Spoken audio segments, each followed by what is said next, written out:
So the first fundamental theorem of calculus basically gives you a theoretical basis for evaluating integrals as you've done in calculus.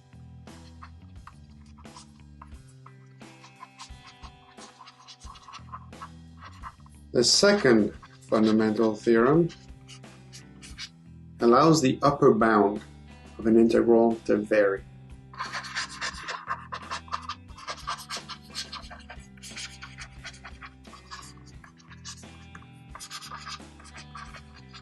It allows you to define a function with the help of an integral where the variable would actually be one of the bounds of integration. So in terms of terminology, assume you have a function f from AB into R.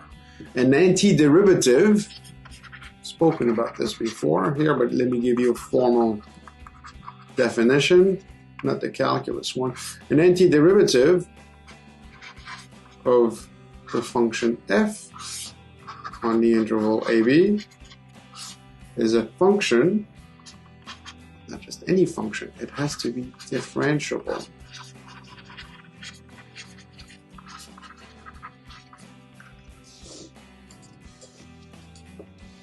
F from AB to R such that the derivative of big F is a little function f for every x in the interval. If f is Riemann integrable on the interval AB, the function that we define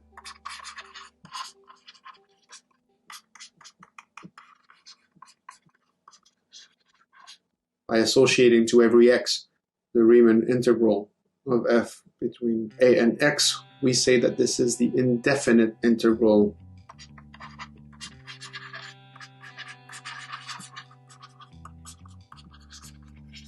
of little f on AB.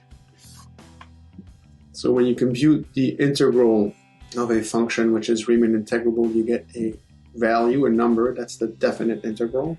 And when you build this function here, capital F, by integrating from a to x, where you allow x to be the variable, then what you're doing is you're finding the indefinite integral of the function f on AB.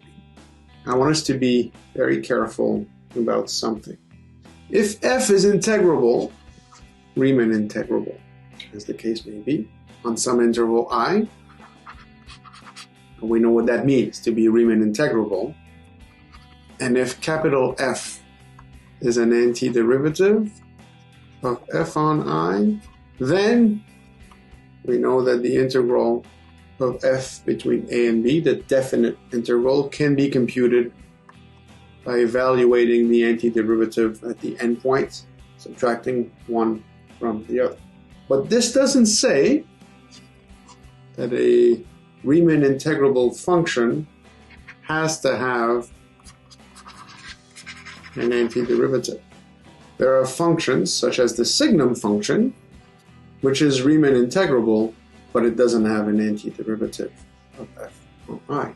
And there are functions that do have antiderivatives that are not Riemann integrable.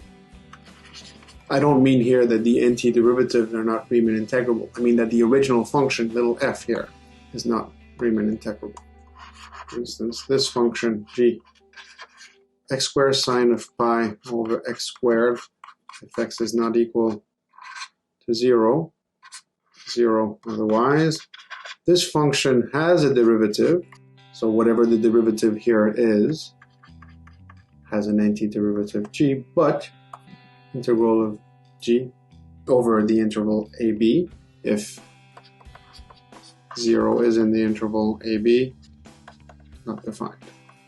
It does not exist in the Riemann sense. The improper integral, which we're not going to talk about here, but the improper integral does exist. So, I mean, yes, it is integrable in a generalized sense, but not in the Riemann integrable sense. And we've only formalized what it means for things to be Riemann integrable. On the other hand, if f is Riemann integrable on some interval I, then this function here, function that's given by this integral, it exists because f can be integrated. We know that if f is continuous, then f is furthermore an antiderivative. That's the fundamental theorem of calculus. Second version.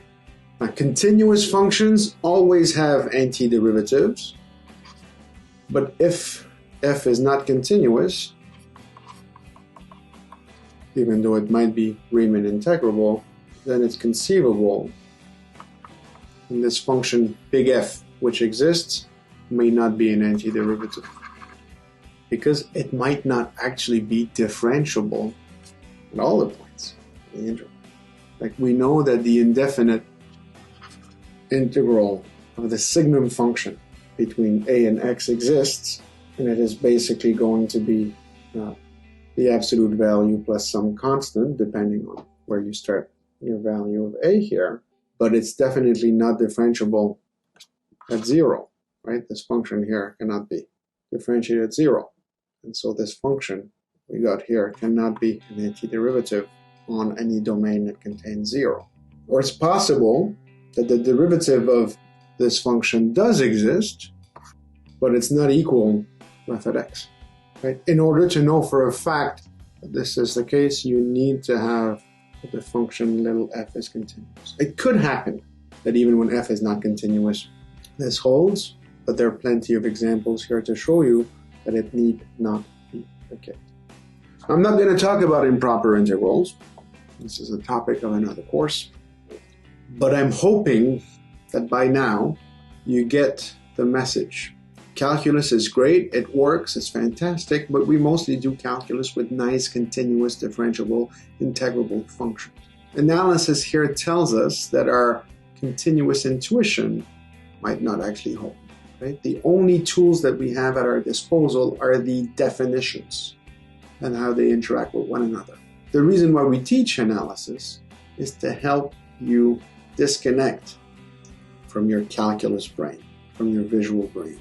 You need to think about what statements mean and what they entail. You need to avoid shortcuts, basically intellectual laziness. Okay? The only things we know for sure to be true in the real analytical world is what we can actually show. If you want, you might be interested in finding a book about counterexamples in topology or in real analysis that would show you that statements which may be true in very specific cases, such as when working with continuous functions or when working with metric spaces that have Euclidean metric to generate their topologies, are not necessarily true in more general spaces.